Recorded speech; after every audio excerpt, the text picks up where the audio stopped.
and welcome back to Movies TV Mag, and welcome to Tuesday's edition of the DCEU DC Show. You can follow me on Instagram and Threads at Minus7, MINUS7. You can follow me on X Twitter at Movies TV Mad, and on TikTok, Mad Mickey's World. Now, before I start discussing Lord and Miller's Flash movie and my very own treatment for a Flash movie, I want to mark the passing. I want to mark the death of Valerie Perrine. Val played Miss Tessmacher in Superman 78 and Superman 2. Now, Val was an actress model. Now, what's interesting about her performance is it's both hilarious and tragic.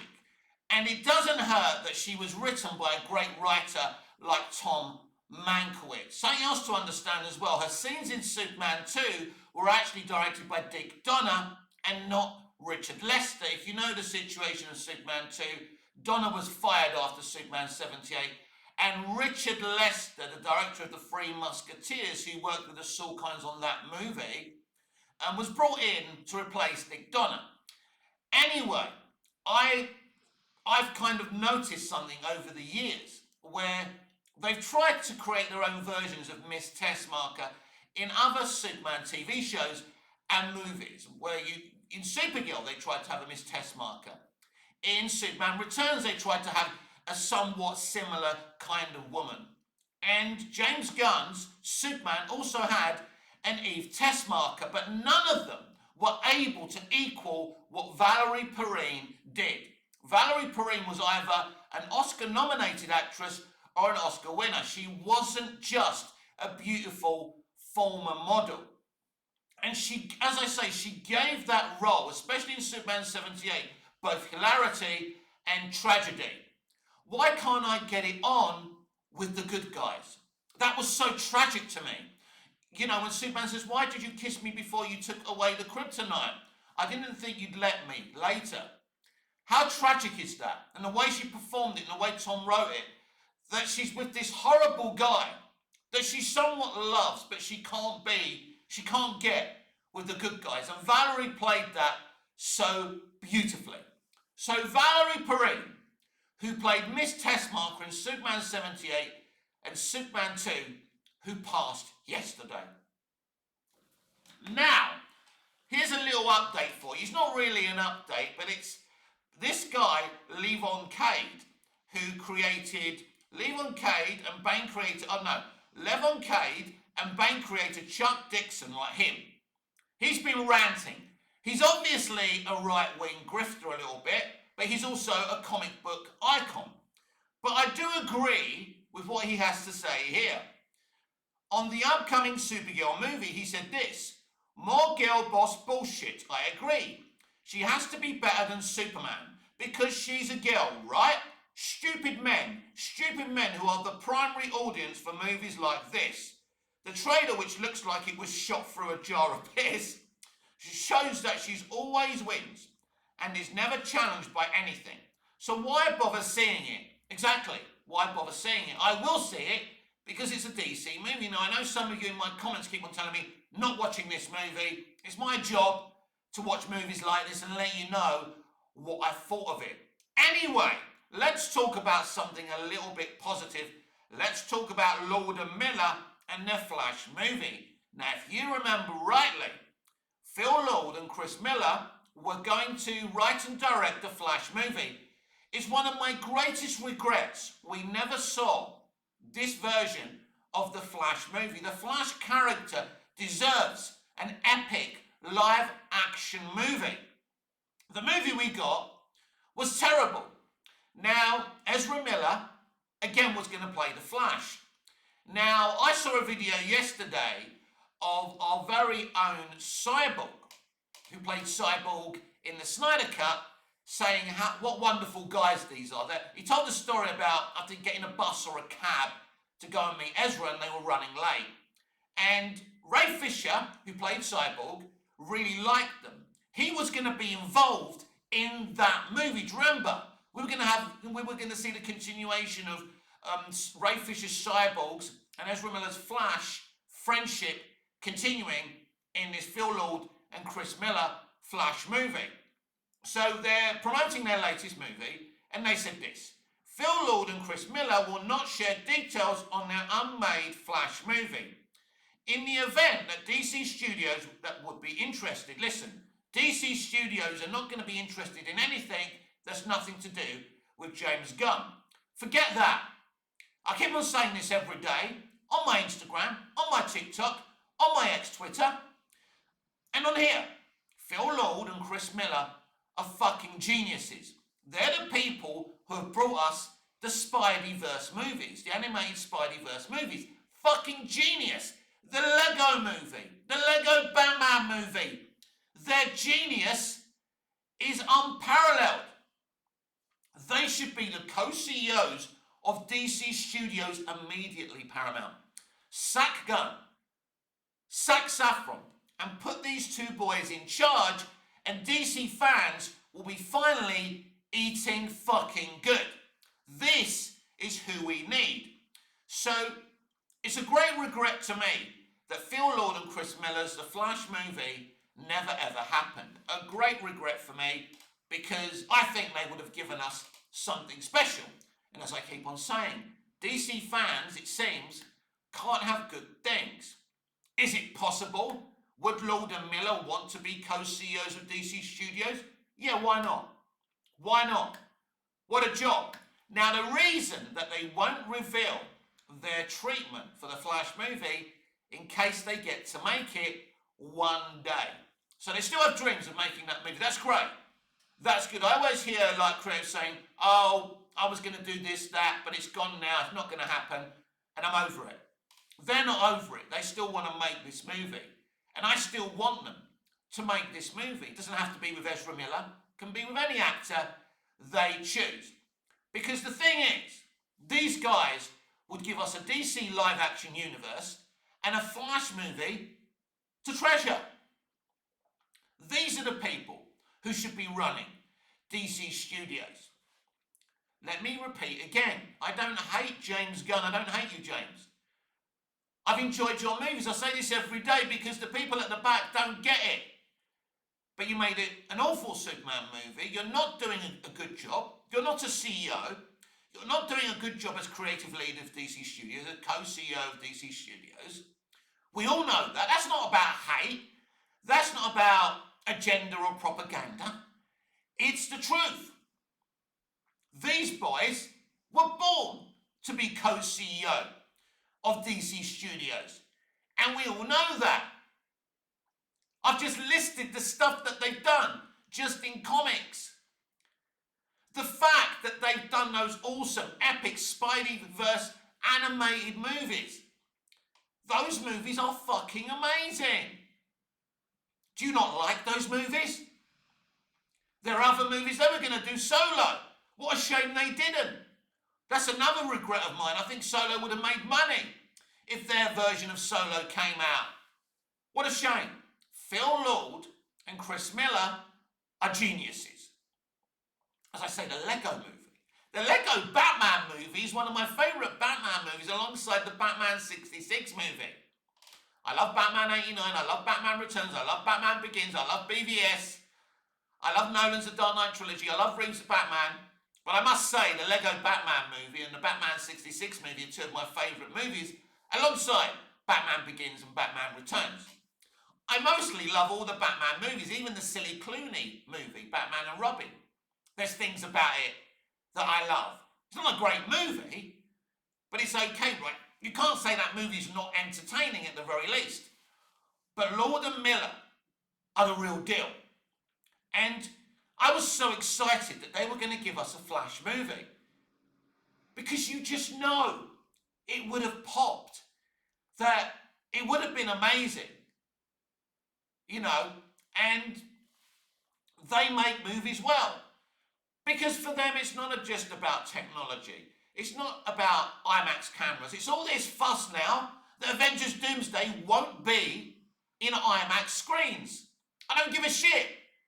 If it's a great MCU movie and it makes me laugh and it makes me cry and I enjoy the characters and their evolutions within the movie, who gives a shit about IMAX?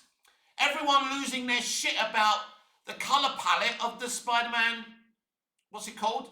Spider-Man Brand New Day movie, that's it. I don't give a shit about colour palettes. I don't care that Snyder's movies are slightly darker. It ain't about the colour palettes. It ain't about grey or popping colours like a lot of you propaganda merchants are obsessed about today. It ain't about IMAX. A great movie or a TV show is about the characters, the storytelling, the performances, the score. That's what a good movie or TV show is about. Was Lost filmed in IMAX? No, it was great. Was 24 filmed in fucking IMAX? Are you suddenly not a 24 fan or a Lost fan or a Prison Break fan? Fuck off with this obsession with IMAX and colour palettes. These boys are exactly what we need to run DC Studios. And Paramount need to go and get them immediately. Pay them any fucking money they want. We're about to see a Spider-Man noir TV series starring Nicolas Cage from their Spideyverse animated movies. The trailers look amazing. I'm not about to watch it because I don't have access to Amazon Prime because I don't pay for streaming anymore. Unless something's in the cinema, I won't have access to it. So I'll read about it on social media and I'll let you know what I think about the reviews and stuff, but I won't be able to inform you. It's sad. It angers me that any of this stuff is on streaming. Make it for broadcast TV so we can finally see it, like in the old days when I was growing up, or put it in fucking cinemas. The reality is, this Spider-Man noir thing should be in cinemas. It shouldn't be a series. Is it a movie or a series? Don't know. But it shouldn't be on Amazon Prime. It should be on the big fucking screen. Nicolas Cage, for fuck's sake.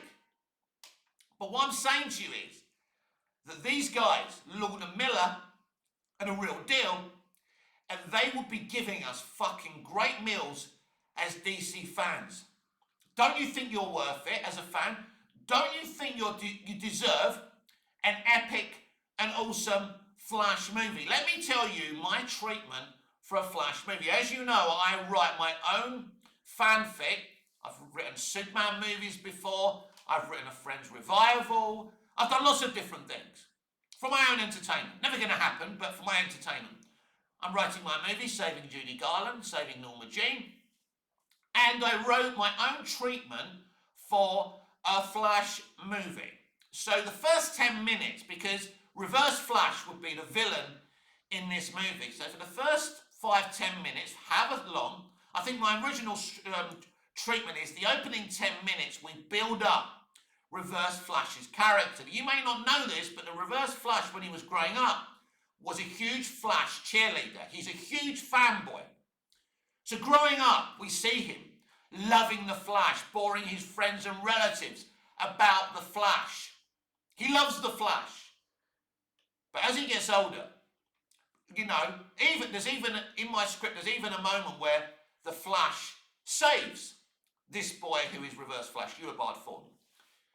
And as a young boy, he asks the Flash for a hug. And the Flash hugs him. So he's obsessed with the Flash.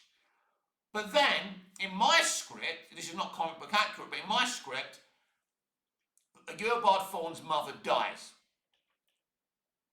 And he hates the Flash, and he resents the Flash, and he blames the Flash for not saving his mother's life. So he decides an eye for an eye, a tooth for a tooth, and he murders Nora Allen to get revenge.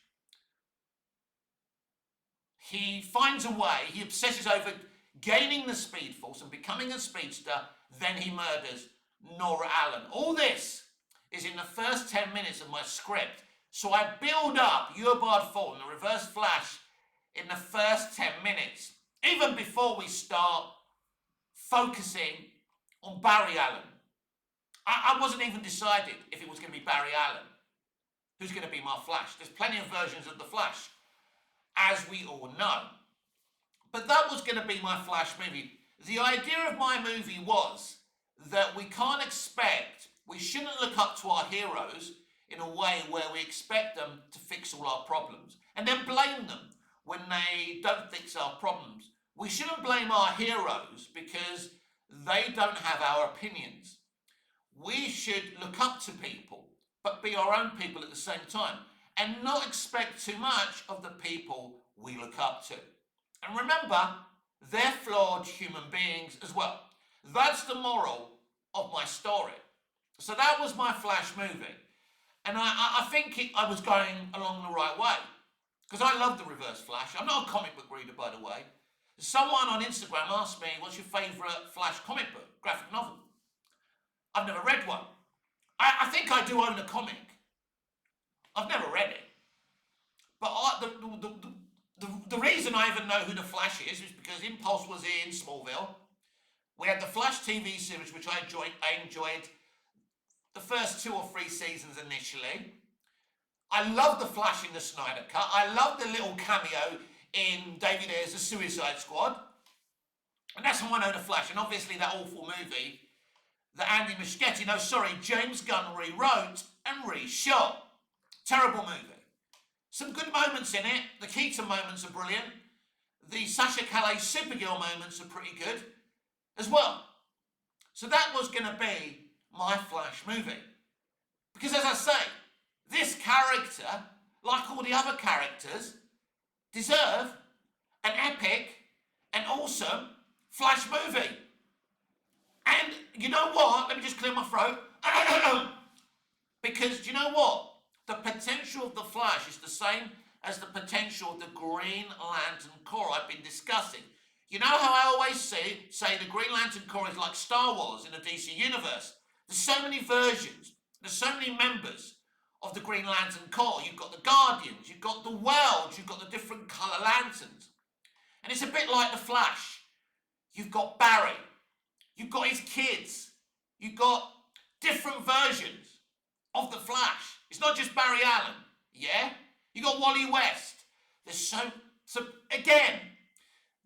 much scope to create a Green Lantern cinematic universe, which I would do if I was running DC Studios. And if I was running DC Studios, I'd also do a Flash cinematic universe. Because it's there. The Speed Force, everything. There's so much we could integrate within a Flash cinematic universe. Not a streaming universe, a cinematic universe. A Green Lantern Corps cinematic universe. Not a streaming universe. Because you know what? You don't put shit on streaming platforms where they're not even in half the territories around the world. That's dumb. That's stupid business, and it frustrates the living shit out of me. Because they're not good business people, are they? They're fake. Why would you put stuff on platforms and turn them into TV shows? Like the Spider-Man Noir thing. Make that a movie. Put it on the fucking big screen. Yeah? That's what you should be doing, and that's what I would be doing as the head of DC Studios. And people would say to me, well, this is not how the industry's run today. It's how it's gonna be run if I'm in charge. If I'm running Doctor Who, episodes of Doctor Who don't go on the iPlayer before they're broadcast live on BBC One. That's how I do it. You devalue live TV. This is what they want to do. They want to devalue live TV and have everything on the iPlayer, have everything on ITVX. All the soaps now broadcast first on streaming before they go on live TV. It's despicable. If I'm running EastEnders, you don't put an episode of EastEnders on iPlayer before you put it on a live broadcast. Because fundamentally, devaluing broadcast TV and cinema is what's part of the reason, the biggest reason, why they're on the knees and on the brink of bankruptcy. They're fake. They think they're clever, good business people, but they're fake. Because the old ways in entertainment are still the best ways. Because broadcast TV brings you sponsorships and advertising if you've got stuff on it that people want to fucking see. And this is why they've devalued their own industry. A Lanterns cinematic universe, a Flash cinematic universe. Imagine it. A Flash from the comics. Barry Allen, Wally West, Impulse. I'm not a fucking expert, yeah? I'm just saying. I work with comic book people who fucking understand it. Let me clear my throat again. Sorry about this, but that's my point. Imagine it. Close your eyes. Close your eyes. Let's all close our eyes, right? A Green Lantern Corps cinematic universe. Oh my God, amazing. Imagine all the things we could do. A Flash cinematic universe. Imagine all the things we could do. A Batman cinematic universe. Imagine what we could do. Batman, Robin, Nightwing, the fucking Bat family. Imagine that. A Superman cinematic universe. Close our eyes. Imagine it. Imagine it, boys and girls. We could have a movie about Krypton centuries before it blew up. I know they did a TV show. We would do it better. Yeah? You could have Superman, Superboy Connor Kent, Supergirl, Superwoman. There's so many fucking things. You could go into Mixapixelix universe and focus on that in different movies. A Superman cinematic universe. There's so many fucking things you can do. An Elseworld cinematic universe, which Gunn was teasing, but he never had any intention of doing. Open your eyes now. That's what I'm talking about. That's what I would fucking give you. And sometimes all this stuff will be comic book accurate. I mean, I don't think just because things break canon sometimes it's bad. Smallville broke the shit out of Superman comic book canon. Lex Luthor isn't in Smallville as a young guy in his 20s. Did it work? I prefer it. It broke canon, but it worked. Lois Lane didn't know Clark Kent in Smallville. She didn't live in Smallville when she's a younger woman before she becomes a journalist. Does it work? Does it make more sense? Yes! So things work when the canon breaks. That's fine with me as well. Sometimes I would honour canon and sometimes I wouldn't. As long as the ideas are good, breaking canon isn't a bad thing. Let me know what you think in the comments. Would you like my ideas to be implemented at DC Studios without Gunn and Safran, of course? A Green Lantern cinematic universe, a Flash cinematic universe, etc, etc, etc. Of course you would, because you're fans, because I'm a fan. I'm no different to you. I'm not better than you. I'm just a fan. Told you before, I'm not monetized. I'm not viral. That's not my intention. If you want to get some eyes on me, I need people, every person who watches this video to comment. If every person, I get around 200 views, if 200 people were to comment on each video, I'd get more eyes. But that's not my motivation. My motivation is to speak to the fans. My fellow fans. Not my fans, my fellow DC fans. My intention on Instagram and on TikTok and on X is to talk to fellow fans about lots of different entertainment, not just DC. Here is about DC, daily, of course. That's what we do. That's my intention, to say my piece, because that's right. And me seeing what Lord and Miller was saying about their Flash movie, that they still have a dream of making that movie, makes me happy.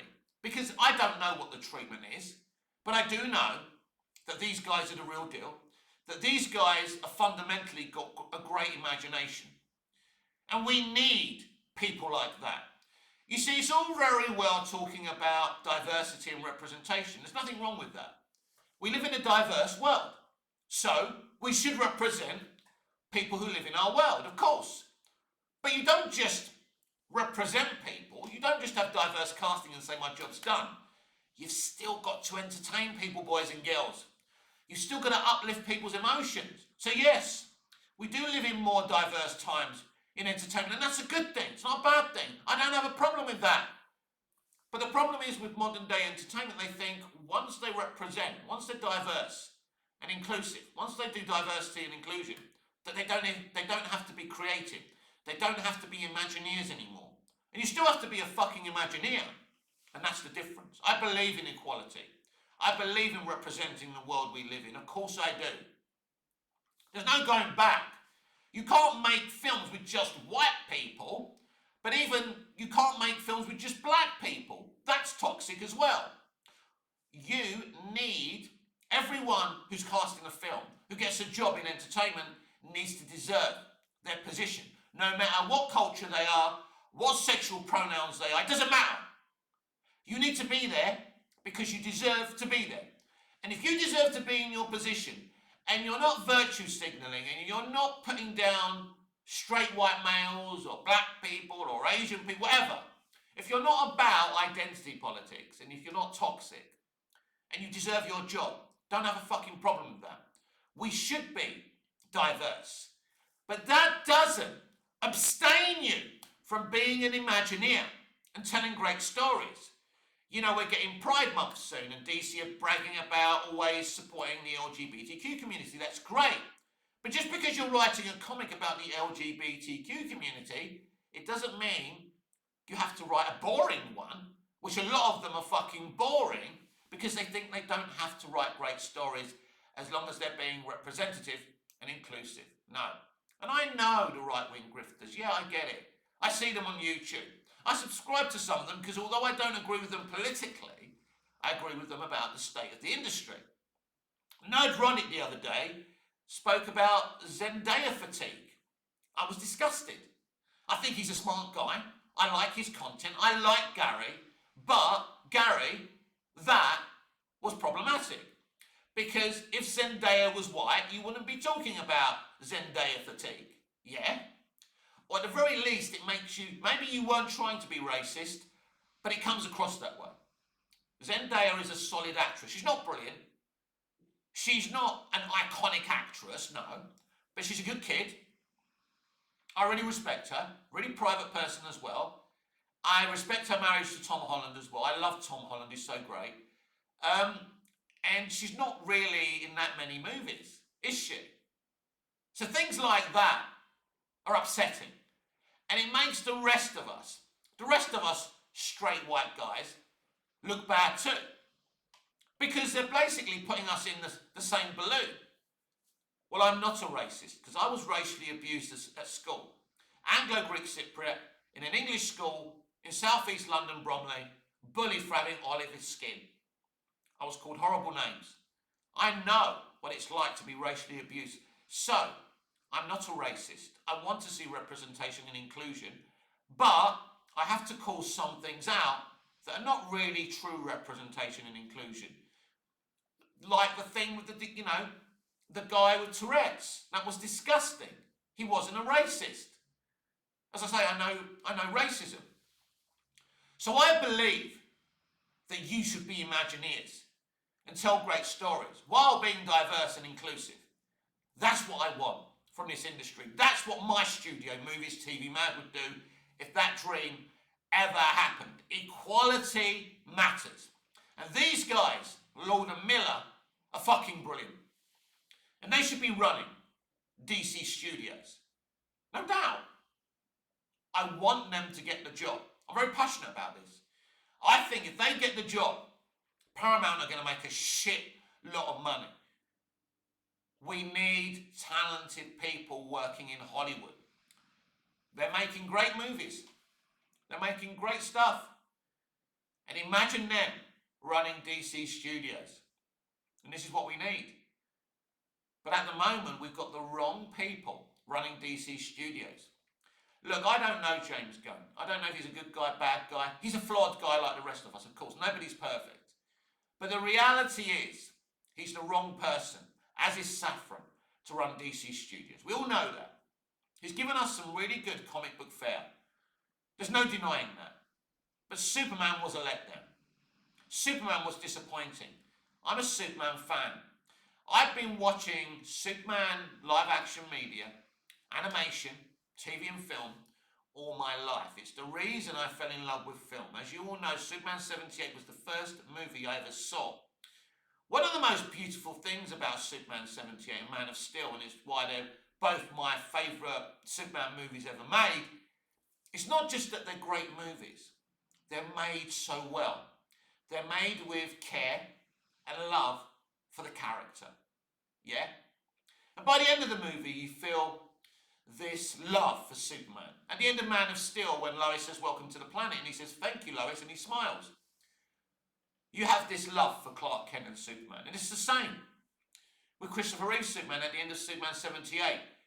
Don't thank me, Walden. We're all part of the same team. Beautiful. You have that affinity and love for Superman by the end of the movie, well, you already have throughout the movie. Do you get me? That's why I love them. I love Smallville because they made us get to know Clark Kent as a character, because the people making that show had a love and a passion about telling a pre-Superman story. But after James Gunn's Superman, I simply didn't feel that way.